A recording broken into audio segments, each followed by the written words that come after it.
अस्सलाम वालेकुम नाज़रीन, आप देख रहे हैं मेरा यूट्यूब चैनल। मैं हूं तलहा अकरम। पाकिस्तान ने एयर स्ट्राइक्स की जुमेरात को काबुल में और टीटीपी के ठिकानों को निशाना बनाया। जब से तालिबान की हुकूमत आई है अफगानिस्तान में, पाकिस्तान का हमेशा से उनसे ये शिकवा रहा है कि आपकी जो सरजमीन है वो हमारे खिलाफ इस्तेमाल हो रही है और आप इसके खिलाफ कार्रवाई करें।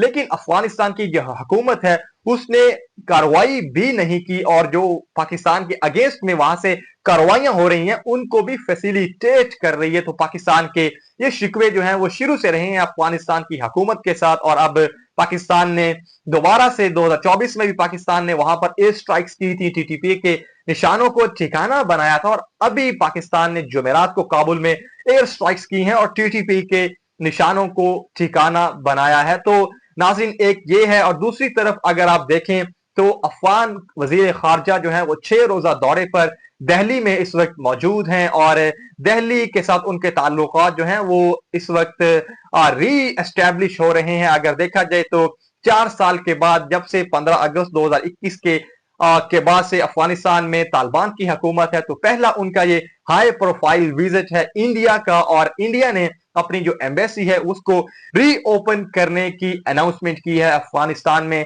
तो इस टाइम पर अगर क्रिटिकल टाइमिंग को देखें, एक टाइम पर पाकिस्तान ने वहां पर एयर स्ट्राइक की है, दूसरी जानिब जो अफगान वजीर खारजा हैं वो भारत के दौरे पर हैं। तो इसको अगर आप एनालाइज किया जाए नाजरीन, तो अभी पाकिस्तान ने जो एयर स्ट्राइक की है इससे जो अफगानिस्तान के अंदर में एंटी पाकिस्तान सेंटीमेंट जो पहले ही अफगानिस्तान में पाया जाता है वो अब और ज्यादा परवान चढ़ेगा। वहां पर टीटीपी को सिंपैथी मिलेगी, क्योंकि अफगानिस्तान जो है वो ये क्लेम कर रहा है कि हमारी जो सरहदों की खिलाफ वर्जी है, हमारी सोवरेंटी की जो खिलाफ वर्जी है, वायलेशन ऑफ सोवरेंटी है, वो पाकिस्तान ने की है। तो इससे जो ऑलरेडी अफगानी अवाम हमसे मुतनफिर है वो और ज्यादा मुतनफिर होगी। और दूसरी जानिब भारत जो है वो अफगानिस्तान के साथ ताल्लुकात री एस्टेब्लिश कर रहा है, री ओपन कर रहा है और वो बातें कर रहा है जो इस वक्त अफगानिस्तान की जो कौम है और जो उनकी हुकूमत है वो सुनना चाहती है। तो इससे उन भारत के लिए जो एक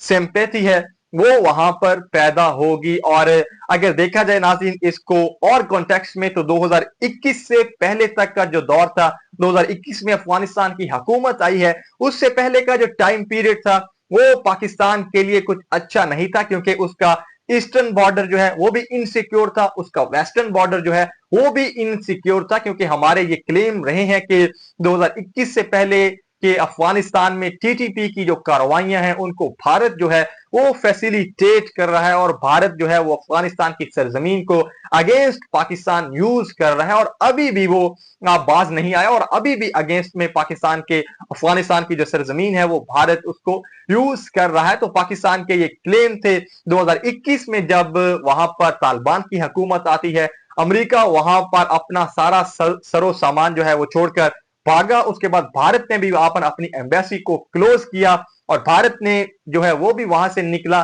तो इस चीज को पाकिस्तान ने जो है सेलिब्रेट किया था कि अब हमारे ताल्लुकात जो है अफगानिस्तान के साथ अच्छे हो जाएंगे। और फिर हमने देखा कि 2021 के बाद 2025 का जो टाइम पीरियड था इसमें कभी ऊंच कभी नीच जो है वो पाक अफगान ताल्लुकात में आती रही है। और ये वो टाइम पीरियड था, शायद नेचर ने हमें एक बहुत सुनहरी मौका दिया था कि हम अपने ऐसे हमसाए के साथ जिससे हमारा 2250 किलोमीटर का बॉर्डर है उसके साथ हम अपने ताल्लुकात जो है बेहतर तरीके से इस्तेमाल कर सकते हैं, अपना वेस्टर्न बॉर्डर जो है वो सिक्योर कर सकते हैं। लेकिन मेरे ख्याल में शायद हमारी चंद गलतियों के बायस वो हम उसमें कामयाब नहीं हो पाए और वो बैलेंस ऑफ पावर जो 2021 के बाद शिफ्ट हुआ था पाकिस्तान ने उसको सेलिब्रेट किया था और पाकिस्तान जो है उसने सुख का सांस लिया था। और इस दौरान जो ताल्लुकात पाकिस्तान और अफगानिस्तान के दरमियान अच्छे हुए या करने की कोशिश की गई, तो चाइना उसमें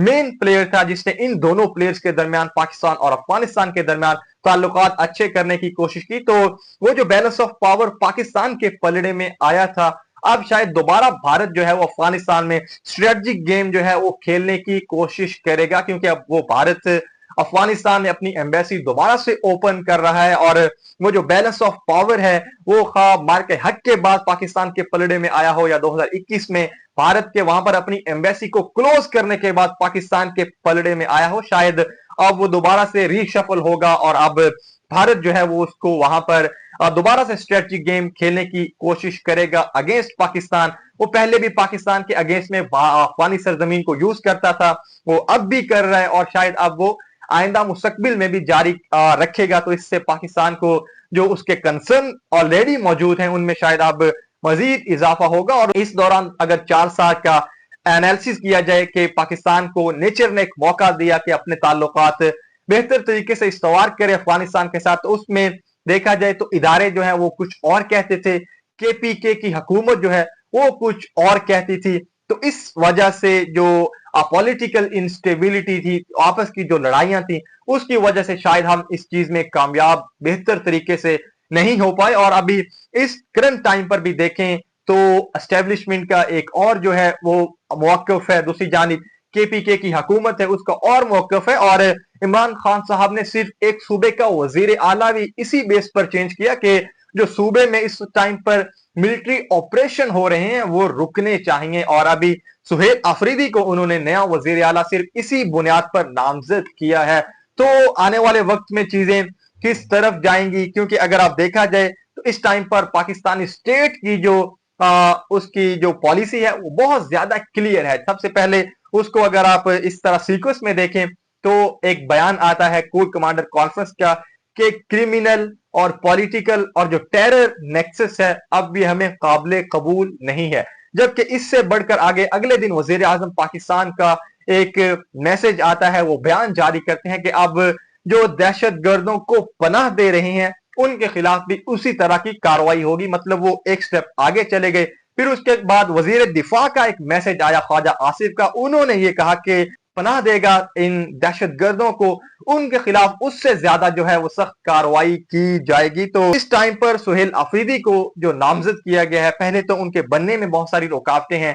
अगर वो रुकावटें अबूर करते हैं और वो वजीर आला बनते हैं तो फिर उसके बाद उस सूबे की हुकूमत जो है वो किस तरह की पॉलिसी लेकर जाएगी। सिविल गवर्नमेंट है और सिविल गवर्नमेंट हमेशा से जो अगर देखा जाए माजी में भी तो वो हमेशा से नेगोशिएशन की हामी रही है। जबकि दूसरी जानिब एस्टेब्लिशमेंट है, वो पावर है, वो अपने पर्सपेक्टिव से चीजों को देखती है और वो जोर के जो ऊपर है वो चीजों को हल करने की कोशिश करती है। तो ये जो इस वक्त तनाव है, आपस में तनाव की फिजा है, टकराव की फिजा है, इससे पाकिस्तान को कितना ज्यादा खुमियाजा भुगतना पड़ेगा और ऑलरेडी भुगतना पड़ रहा है। और अभी पाकिस्तान और पाकिस्तान तहरीक इंसाफ और एस्टेब्लिशमेंट के दरमियान ताल्लुकात जो है वो किस नहज पर जाएंगे, किस कदर टकराव जो है वो आगे जाएगा, इसका अब तजिया करना ज्यादा मुश्किल नहीं है। और चीजें जो है बिल्कुल वाजे हैं कि आने वाले वक्त में चीजें किस तरफ जाएंगी। तो पाकिस्तान को, इदारों को, जो सिक्योरिटी के मामलात हैं इस टाइम पर